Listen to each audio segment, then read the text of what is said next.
కర్నూలు జిల్లా పెదకడుగురు మండల కేంద్రంలోని స్థానిక తహసీల్దార్ ఆఫీస్ నందు జర్నలిస్ట్ అసోసియేషన్ ఆఫ్ ఆంధ్రప్రదేశ్ ఆధ్వర్యంలో ఎంఆర్ఓ గీత ప్రియదర్శినికి వినతి పత్రం ఇవ్వడం జరిగింది. అనంతరం జాబ్ మండల అధ్యక్షుడు రంగముని, కార్యదర్శి బజారి, జిల్లా కార్యవర్గ సభ్యులు గణేష్ మాట్లాడుతూ ప్రజలకు ప్రభుత్వానికి వారధిగా పనిచేస్తున్న విలేకరులను రాష్ట్ర ప్రభుత్వం గుర్తించి వెంటనే అక్రిడేషన్ కార్డు, ఇంటి స్థలాలను మంజూరు చేయాలని ప్రభుత్వాన్ని డిమాండ్ చేశారు.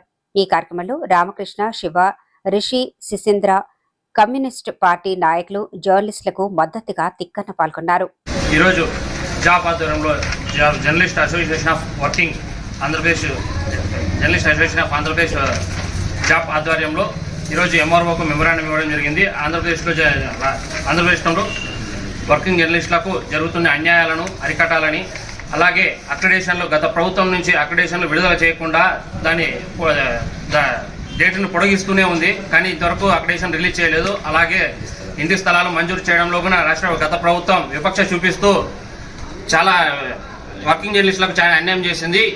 ఈ ప్రభుత్వం అయిన వర్కింగ్ జర్నలిస్టులపై కృతజ్ఞత చూపిస్తూ రాష్ట్రంలో జరుగుతున్న అవినీతిని, అక్రమాలు బయటపెడుతున్న వర్కింగ్ జర్నలిస్టులకు అక్రిడేషన్ కేటాయించి అలాగే స్థలాలు మంజూరు చేయించాలని ప్రభుత్వాన్ని డిమాండ్ చేస్తూ ఈరోజు